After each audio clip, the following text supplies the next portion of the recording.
పరిస్థితులు ఎలా ఉన్నాయంటే కరమ్మంటే కప్ప కోపం, విడమ్మంటే పాము కోపం అన్నట్టుంది ఇవాళ ఇండస్ట్రీ పరిస్థితి. ఇక్కడ కప్ప కార్మికుడు అయ్యాడు, పాము నిర్మాత అయ్యాడు. తన కష్టాలు ఆకలి తీర్చుకోవడం కోసం కప్పను వెంటాడుతుంది. కప్ప ఆ పాము నుంచి తప్పించుకోవడం కోసం కప్ప ప్రయత్నం చేస్తుంది. ఇక్కడ విడమ్మంటే కప్ప కోపం, పాము కోపం, కరమ్మంటే కప్ప కోపం. ఈ విధానం నడుస్తుంది ఇప్పుడు ఇండస్ట్రీలో.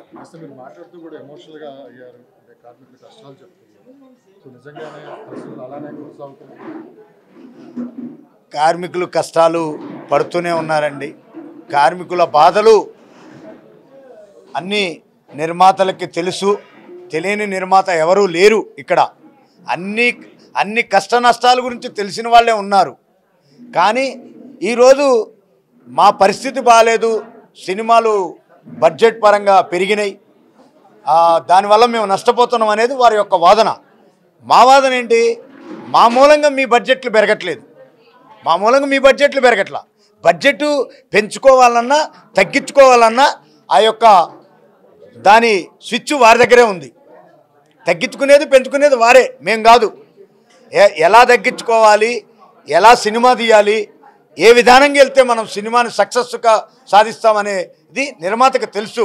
కానీ ఇప్పుడు వచ్చిన నిర్మాతలు కొంతమంది లొకేషన్స్కే రావట్లా, లొకేషన్లో ఏం జరుగుతుందో వాళ్ళకి తెలియట్లా.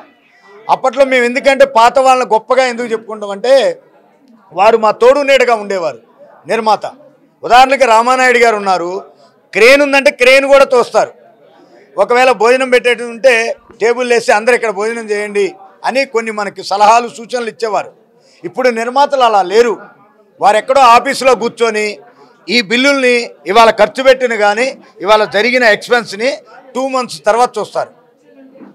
అప్పుడు ఏమవుతుంది? ఈ 2 నెలల ముందు ఏం జరిగిందో వాళ్ళకి తెలియదు.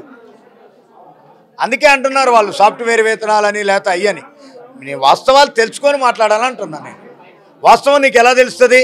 మీరు లొకేషన్లో ఉండండి, కష్టం ఏంటి నష్టం ఏంటో తెలుస్తుంది. ఇప్పుడు ఈ కార్మికుడు పనిచేశాడా లేదా ఉదయం నుంచి మీరు అబ్జర్వేషన్ చేయండి. ఎవరికి ఎలాంటి పని జరిగితే ఈ సినిమా తయారవుతుంది అనేది మీకు తెలుస్తుంది. ఇవన్నీ మీరు మర్చిపోయి మీరు లొకేషన్స్కి రాక మీరు కార్మికుడికి వేతనాలు పెరిగిపోయినాయి, మా బడ్జెట్లు పెరిగిపోయినాయి అంటే బడ్జెట్ పెరిగింది, వాస్తవంగా పెరిగింది బడ్జెట్. ఇవాళ ఒకప్పుడు మన ఆంధ్రప్రదేశ్, తెలంగాణ, ఇక్కడ కర్ణాటక, తమిళనాడు 4 రాష్ట్రాల్లో సినిమాలు నడిచాయి. ఇవాళ ప్రపంచవ్యాప్తిని చెందుతున్నాయి సినిమాలు. మరి ప్రపంచం కోసం పోరాడుతున్న నిర్మాత మరి పెరుగుతాయి కదా, బడ్జెట్ పెరుగుతుంది. అన్ని రకాలుగా నువ్వు డబ్బింగులు చేయాలి, దానికి తగ్గ సిస్టమ్ తయారు చేసుకోవాలి. కాబట్టి నిర్మాత యొక్క బడ్జెట్ పెరుగుతూనే ఉంది. ఆ బడ్జెట్ తగ్గించుకోవాల్సిన బాధ్యత నిర్మాతదే, కార్మికుడిది కాదు.